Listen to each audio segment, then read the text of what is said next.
Join us, Alix and Colleen, self-proclaimed fake it till you make it experts, as we navigate the highs and lows of being a woman and how the pressure and overwhelm of trying to do it all often leads to feeling like an imposter in our own lives. Joining us today is Cassie Collins, owner of Classy Cards. Cassie chats with us about the roller coaster ride of growing her highly successful business, balancing family life, and everything in between. So here's one, before we introduce you to our guest, we learned that we can't curse in the first couple of minutes. Well, YouTube doesn't like it. YouTube doesn't like it. They will Also demonetize you. Colleen's parents do not like it. We can't say that. Oh, sorry. They might read it. Oh, Watch it. we'll edit that. No, whatever. We can say it.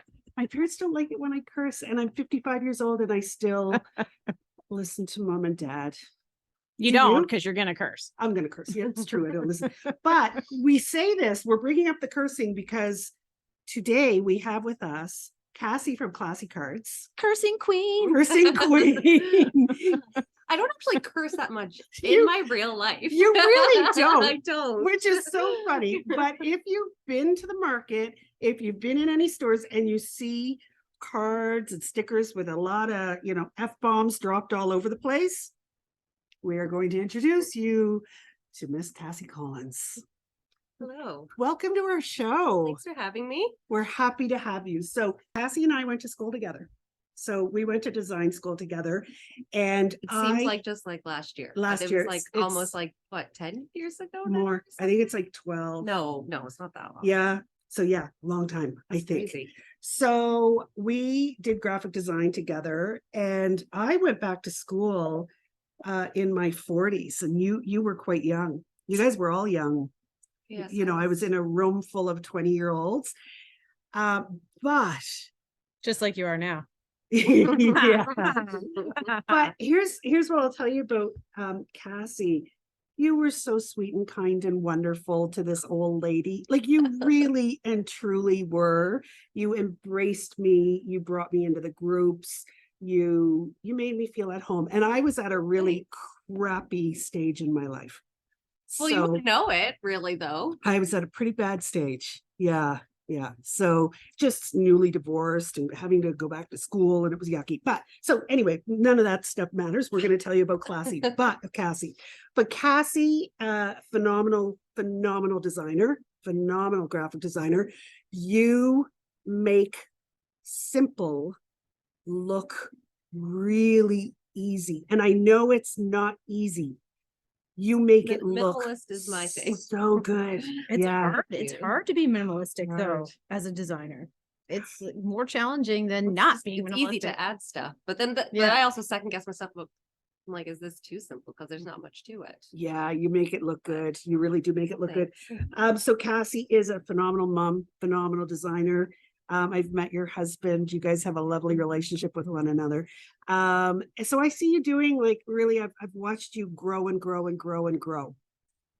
What do you see when you look in the mirror in the morning? Who's Cassie? That's a good question. I feel like it depends on the day.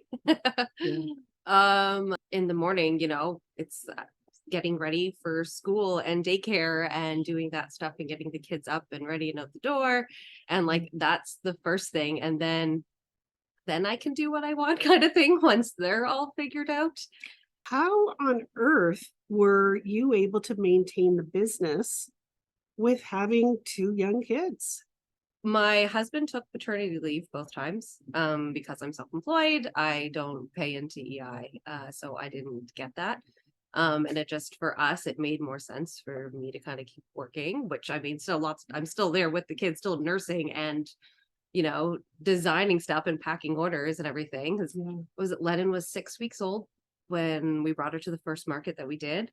Maverick was a little bit older because I wasn't doing markets as much when he was born, but it's just, I mean, I couldn't do it without Alix. Alix helps me with everything. Yeah, he's a neat guy. So here's Cassie's story in a nutshell, and then you can, add to it. Okay. You finished school, you started some design work or design job. You then started designing your cards. Mhm. started Classy Cards, started selling on Etsy. You soon left your full-time work, and Classy Cards is now in 250 stores Give or take somewhere around that. I haven't counted recently, but something like that. and like 40 countries. That's I've shipped products to 40 countries. Shipped product to Wholesale. 40 countries. I've been in just Canada and the United States, but yeah, it's been And it really started with you guys slugging the markets. First it was Etsy, and like it was just for fun. Like it was my creative outlet because the job I was at the time wasn't fulfilling me creatively. And so I needed something else to do. And I always made cards as a kid growing up, like cut out of construction paper and everything. And so I think I was going to a friend's wedding or something. And so I had made a card. And I was like, maybe I'll make a couple designs and put them up on Etsy, because I used to have an Etsy shop back when I made jewelry like a long time ago. Ooh. So I put a shop up and I didn't have anything printed. I just designed them, put them up online, and then I would like get them printed just at like Staples as I would sell them. But within a month or two, one of my cards was featured on BuzzFeed and Huffington Post. And so I got tons of orders from that. So then I had to start getting larger like quantities printed at a time, and found a local print shop, and it kind of just snowballed from that. Blew up. Amazing. But Blew up. Like you have 100,000, is it, followers on TikTok, TikTok. yes. They blew up. which is still like very small in the TikTok world, but still. Well, Listen, it beats my 80. Yes, right. I've loved watching you grow. I've loved it. And it's so funny at different times. I know through the years, it must drive you nuts. You must get this from everybody. I would be out in a store somewhere else in the world, and I would see a card, and I'm like sending it to Cassie. You got to make this. We're sending it. Yeah. How many Lots designs of of cards have Or I it's seen? like, or just like people that live on the other side of Canada be like, oh, I just saw your cards today. Or like, oh, I have this awesome idea. You should make a card like this. And my dad always comes up with many ideas, and I shoot him down on every single one of them. He doesn't understand why. But so we're gonna jump into talking about imposter syndrome a little bit, because that's what the podcast is about. But I mean, you're up against Hallmark. How do you not have imposter syndrome when there's like the big guns out there that are, Carlton Cards, Hallmark, like, and then you're putting your product out there? Do you feel the imposter syndrome, or are you just like, oh? Yeah, for sure. And it's hard when there's such large companies out there, but you kind of just have to do you. When I started, there wasn't as many companies out there that were making sarcastic greeting cards and stuff with swear words on it. It was honestly hard to find. And so I think that's why my Etsy shop did so well in the beginning, because you couldn't really find it anywhere else. And so nowadays that's kind of changed. You can find a lot of cards with swear words on nowadays, but you kind of just have to do your own thing and not have to worry about trying to do, because you don't want to do what's already out there kind of thing. So yeah, and I would think, both of us learned in design school how to take rejection. Oh yeah. How to create something and then it being completely rejected, because it was crap. But in your case, if you make something and it's not well received from selling a product, and it just cost me money. It just cost you money. Like that is the ultimate, like that must be difficult. Well, especially now, I feel as the company gets larger. Before I could test a lot of products and I wouldn't have to get that many printed. I'm like, oh, if I didn't sell it, it didn't cost me much. Now, when I launch a product, you have to have thousands of dollars like in a new product, because you have to order so many to get to the right price point that you need. And then if you don't sell it, you're just like, well, that sucks. Like then you market and put it on sale or do something like that. I've talked to like companies like Marshalls and Winners before, where they'll buy products from you. If you had a product that you have a whole bunch left on, they'll buy it from you at an even more of a discounted price. Okay. Which is how they're able to have such cheap prices, because they're buying stuff that companies don't sell anymore, kind of thing. Sure. Serving up hot brews, refreshing cold drinks, lots of fresh baked goodies, and delicious lunch options. Visit the Mellow Mug in the heart of Larry Utech for dine-in, takeout, or drive-through service. Their spacious cafe offers a casual and inviting vibe that's perfect for everything from enjoying a good book, hanging with friends, or meeting a colleague. The Mellow Mug is your neighborhood spot for great coffee and delicious eats and sweets. We ask everybody that comes on what type of imposter you are. And you said Was it the soloist? Is that what soloist. it's- Yeah. Soloist cares mostly about who completes the task. So to make it on the achievement list, it has to be you and you alone, because you think you need to do and figure out everything on your own. Needing help is a sign of failure and evokes shame. Yeah, I like to do everything myself. I hate asking for help. Besides Alix, it's kind of just implied that he has to help me. It's a given. But just within the last 6 months, the company has really taken off, and I'm learning that I can't do it all by myself. When it comes to, because before it was like, oh, I just need help with the kids or someone to watch them so I could work. I can't keep up with the work myself anymore. So I've hired my first employee a couple Exciting. months ago. And I'm hiring a second one soon. And it's been so nice, because before, like, I wanted to pack every single order, and you have that handwritten note and a touch on all the orders, but I couldn't keep it up anymore. And so now I have somebody else that packs orders for me, which is I still pack orders as well, but I mean, she takes on most of it, so I can do things like focusing on designing new products, because it got to the point, because I work with a sales rep company, and they're like, okay, we need your new catalog by this date. I'm like, so I haven't designed anything yet. I need to do something, but I would be up till 2 a.m. packing orders, and then up at 6 a.m. with the kids. So I've learned a lot that you need to, if you need help, you either ask for it or hire it. Well, Yeah, yeah, it sounds like a lot of pressure in terms of having to always be creating, but also running every other aspect as well. Yeah, especially because I am a designer. Designers aren't known to be organized people. Like, I am not an organized, like, chaotic organization, maybe. Like, in my brain it makes sense, but to anyone else, you just look crazy. Yeah. No, I think we can both relate. Yeah. we joked earlier because we're both fake it till you make it people. And when we said earlier, oh yeah, fake it till you make it, and you said, that's my Motto. And it's our motto. So I feel it in my business, like, again, I'm a designer. I am not a business person. So, like, the business side of running a business, that's definitely like, I don't know what I'm doing.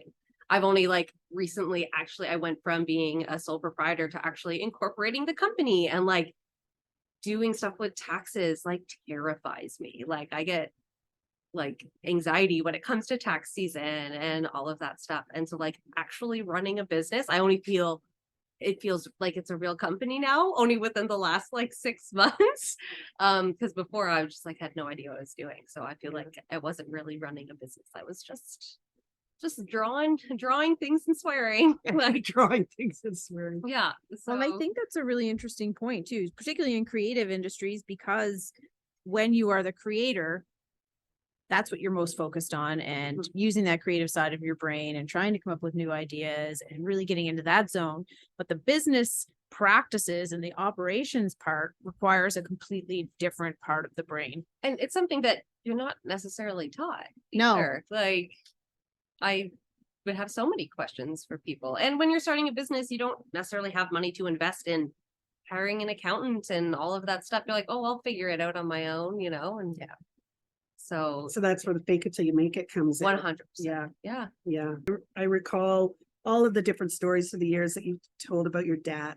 Your dad's always been a big influence in your life as a business person. Yeah. Yeah. My dad's always, well, not always had his own company, but for the last while that I can remember, he's had his own business. And so he's always the first person to call when I have a business question or anything.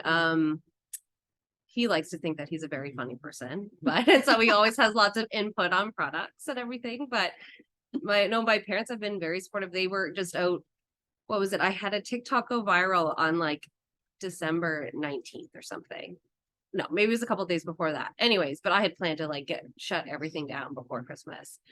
And then this TikTok goes viral like just 2 days before I plan on like shutting it down for the holidays. And then I was like, oh, I've got like 500 orders to pack up and ship out. Like, and I wanted to get things out because I wasn't then going to be shipping things out until like after Christmas. So my parents came between the three of us. We packed up all of the orders and like, I think it was like 13 or 14 hours and got everything out. And there's been a few times I've felt bad for you when things have gone viral, which you should never feel bad when somebody goes viral sure, and but you're getting all these orders. But I know It's you, and I know overwhelming. it's overwhelming. I know you're busy, and so I always like poke a little email, DM through to you. Do you need my help? You're like, I'll come Do you show need- up. Yeah, I'll come show up if you need help. And I do hope that at some point, if you were like, yes, it's bad, Colleen, even though you're a soloist. Well, yeah. I would hope that you'd say, yes, Colleen, can you come in for a couple of hours?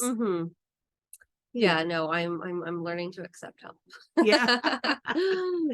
Well, who do you think your biggest supports are? I mean, Alix, obviously, your parents, but where are you getting most of your support, do you think, besides them? Definitely they're like the biggest ones. Alex's parents are also awesome. Yes. His dad comes and he picks up cards and he's stuffing all the envelopes and putting them in sleeves for me and then drops off the boxes all full and everything. And didn't he and Alix do a show like one of the 'cause markets this year? They we always do a show in Moncton at Christmas time, but Maverick he was actually in the hospital at RSV, so I didn't want to leave him. We were home from the hospital at that point, but and Alix can't go do the show himself because he need help setting up the walls and things like that. And they're 12-hour days and things. So his parents were supposed to take the kids. And so his dad was like, well, wasn't planning on doing anything anyways this weekend. He's like, I'll go with you. So the two of them drove up to Moncton, and I'm getting these messages on Instagram being like, your father-in-law is so funny and all of this stuff. It's so funny. Alix, I don't know if you saw it online. It was so funny to see on social media people tagging, and you were just sharing these stories of people like, here's me doing a selfie with your father-in-law. Yeah, all these people were really impressed. But I think that's really important that when you're the face of your business and you are your brand, you've created a relationship with the people that are following you. It's something that's hard, that I struggle with, because I don't like doing stories. Yes. Or showing my face on Instagram. It's definitely something that I've learned that you kind of have to do because people get to know you. And then they're more like willing to support you because you're not just like this random person behind a business. So like I have to force myself to do it, and I've been trying to get better at it. I don't always remember, or I'll do something. I'm like, oh, I should have taped that, and posted it because it'd be relatable or something. But but also having friends in the industry are also very supportive, because when I have questions, I ask them, and because they would have experienced it before or have some input. And so just knowing other people in your industry, you don't have to look at it as competition. I went to and did a trade show in Toronto with Stephanie. She owns Halifax Paper Hearts. And she has a greeting card company as well, but we shared a booth, and it was the best show either of us had ever done before. Even though we're technically competition, people that were going to see her hadn't seen my stuff before, and they placed orders with me, and then vice versa. So true what you say, that we're not in competition. So often women think we're in competition with one another. We're not. And that's how you and I first started collaborating on stuff. It's like, we need to support one another. We need to, and the more of that you do.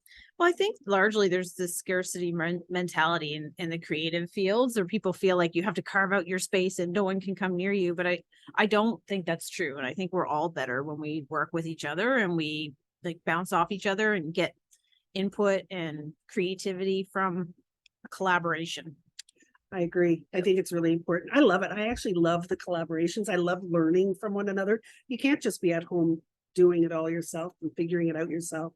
Yeah, especially when you work by yourself primarily. You got to learn. You can only learn so much from watching YouTube videos. Yes. And that pandemic was lonely. You had a baby during the pandemic. Yeah. That pandemic was lonely. You're at home, you're working by yourself, what was it? Maverick was born, and 5 days later we were in lockdown again. And so I was like, this is fun. Oh yeah. That's not enjoyable. Okay, so we already brought up that my parents, and we've talked about your parents, but my parents do not like when I curse. Lots of parents don't, I guess.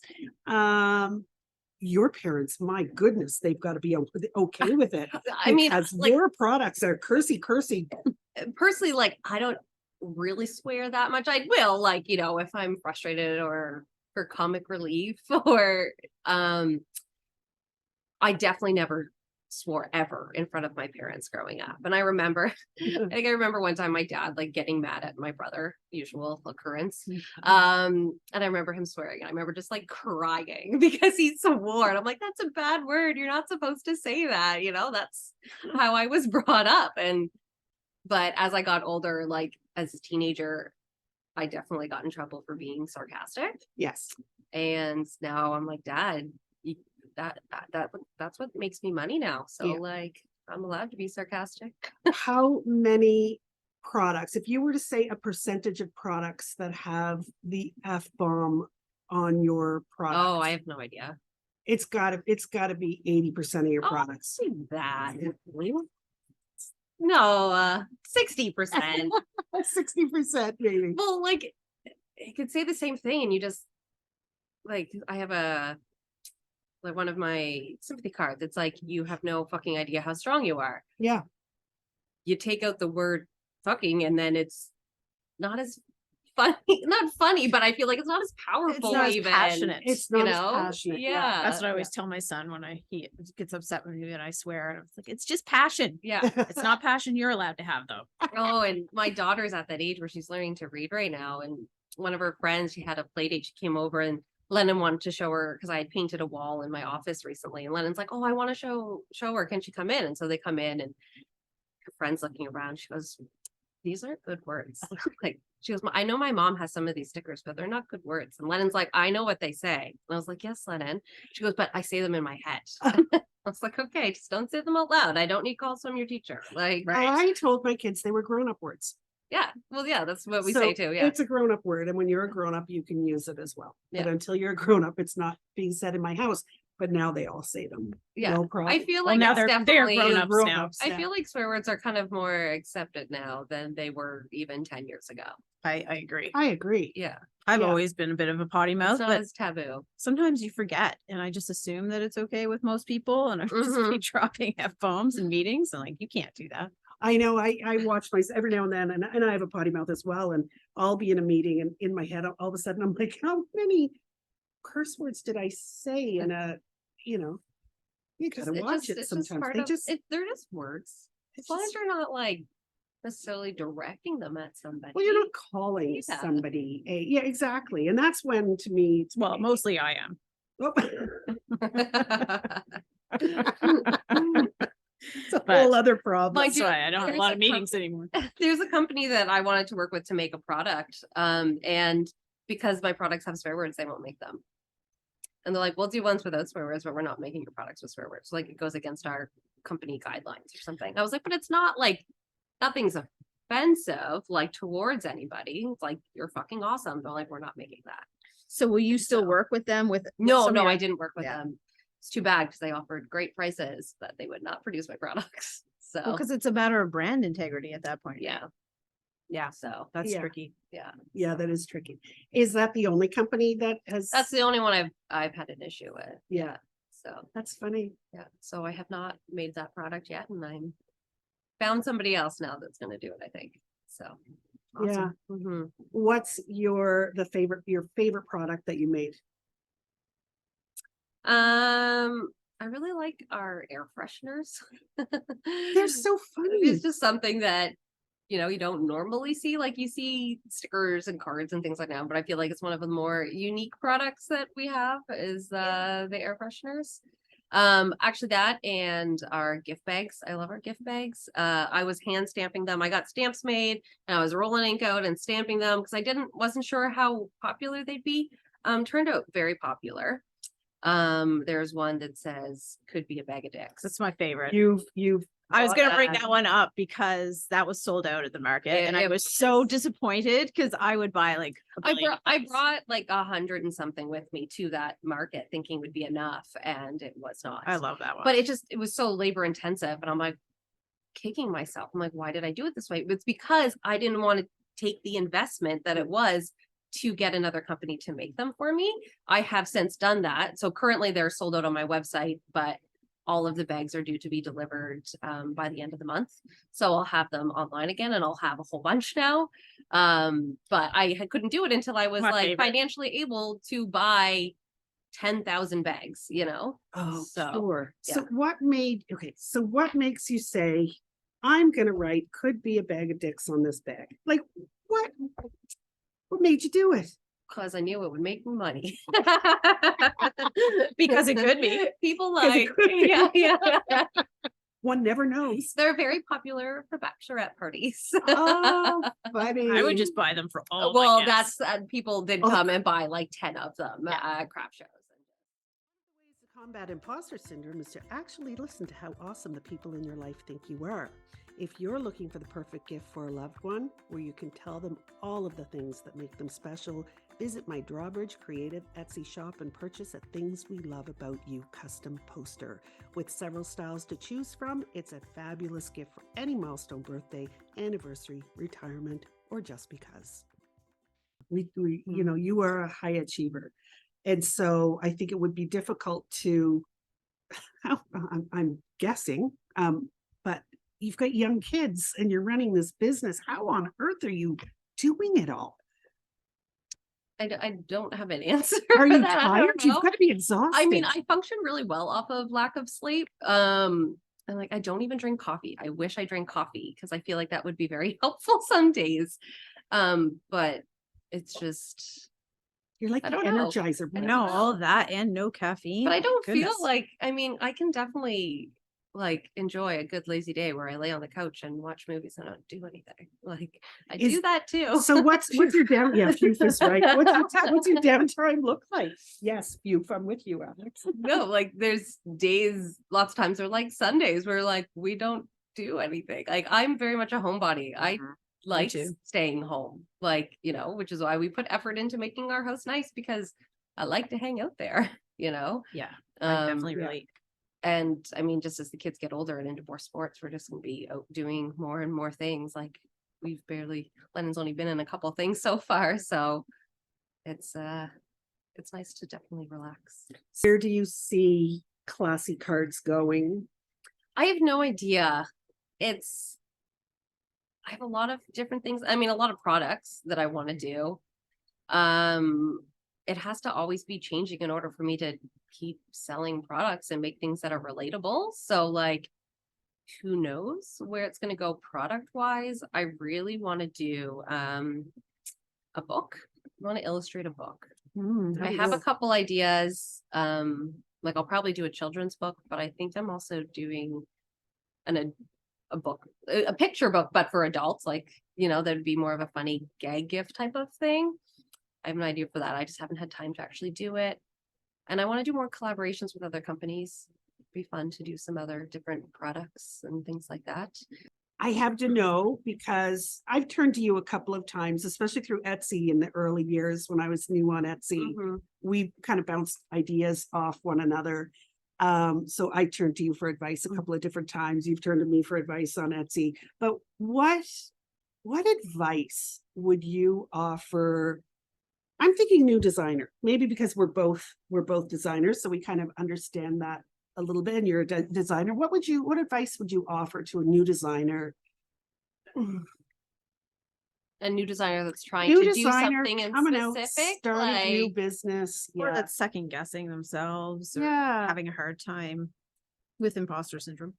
you kind of try not to be influenced by like you don't want to see a successful business and be like, oh well, I'm just going to try to do what they're doing, because like that's not necessarily going to work for you.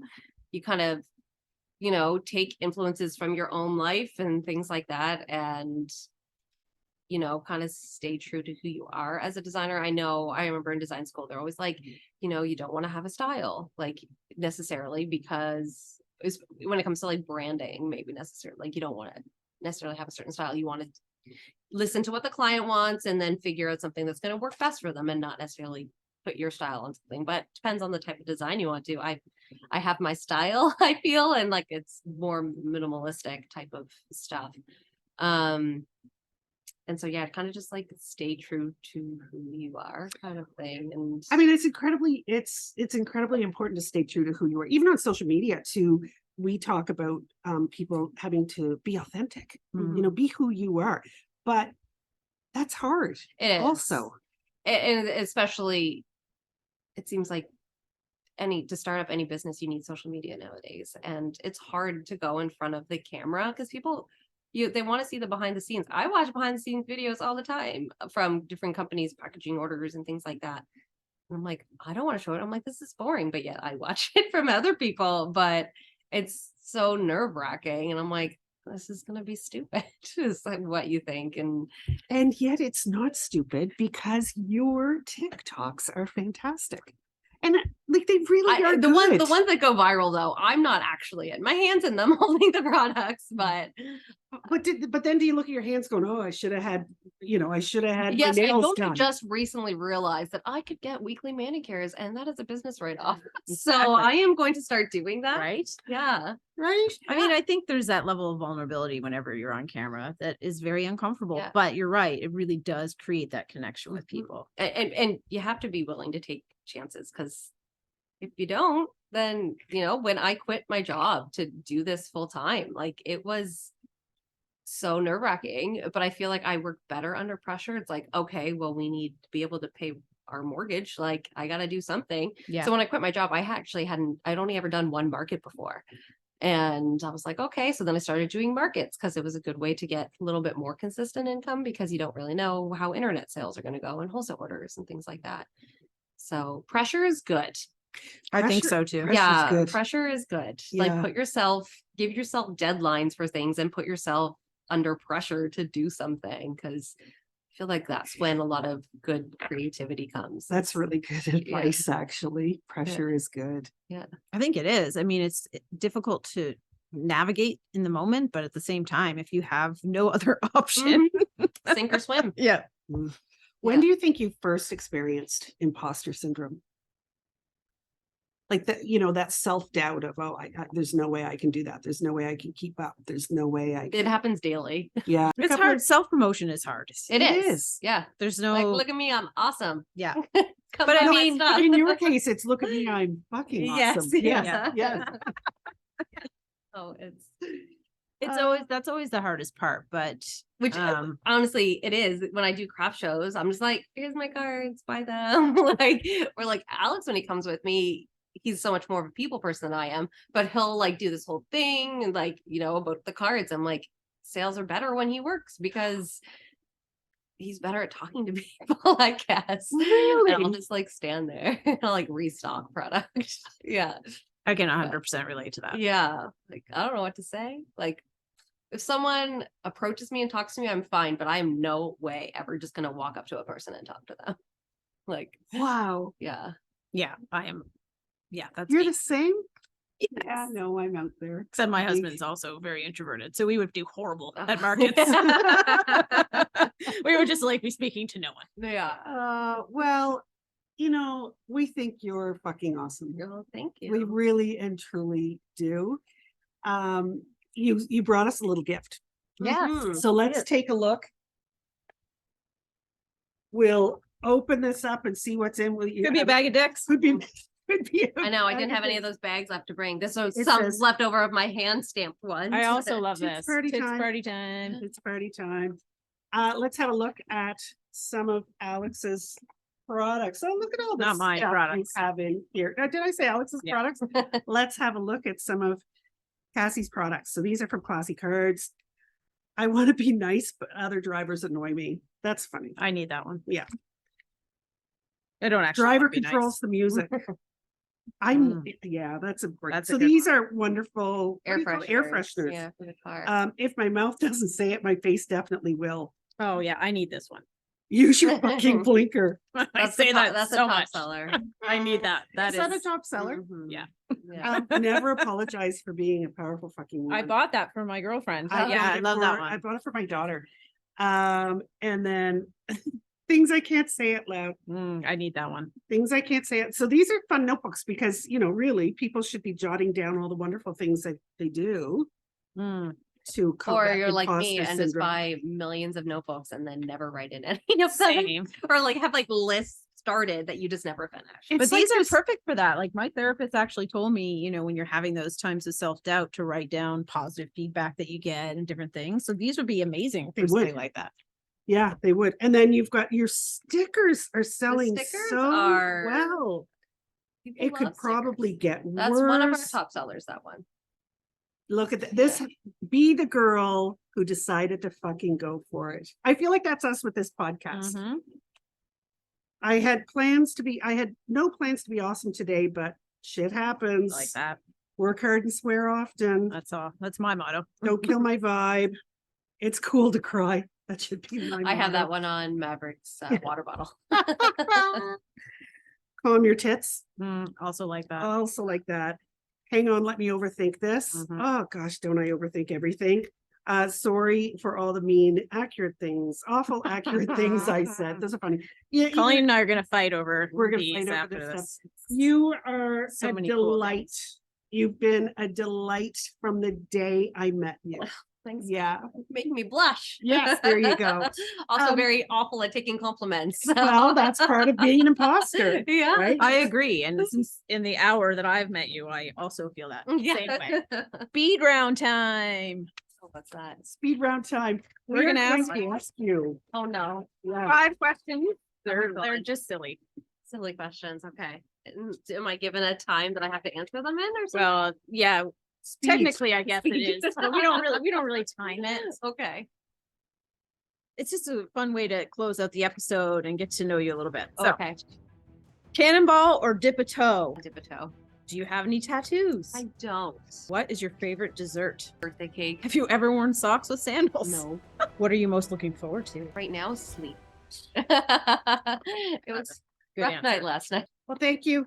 Well, thanks for having me. Thanks That so was much. fun. Yes, good luck with the company. I really and truly love watching you grow, and I cannot wait to see how Classy Cards continues to grow through Me the too. years. I don't Yeah, know where it's going. We're gonna It's going up. It's Yeah. just going to continue to take it go. till you make it. That's right. That's That's what we're right. doing. But I Make feel it like to the- you made it. No. You made it. I think you've made it too. I think yeah. Yeah. But I mean, you Yeah. can keep faking it. Yeah. Yeah. That's my plan. Thanks so much for tuning into this episode of Imposter Sisters. Please remember, we're not doctors or mental health experts. If you're looking for mental health guidance, please see our show notes for local resources. We'd like to thank our location sponsor, the Mellow Mug, located at 64 Delridge Lane, for donating this amazing space for us to have these important chats and for supplying us with drinks and goodies. Please give them a follow and make sure to stop in to see this beautiful spot for yourself. Until next time, keep your head high and we will see you next Tuesday. Are you looking to up your social media game? Social media can be intimidating and overwhelming, but it doesn't have to be. At Everyday on Branding, we truly believe that every day is an opportunity to showcase your brand through authentic and aligned social media strategy and content. Whether you're looking for done-for-you social management or monthly strategy sessions, the team at Everyday on Branding can help you reach your ideal audience in a way that feels aligned and drives conversion. If you'd like to have the Imposter Sisters come into your business and help you and your team get comfortable creating social media content, ask us about our new Keen to Screen program, a value-packed social media training for anyone that is looking to up their social media presence either as a solopreneur or to empower their team to be impactful brand ambassadors.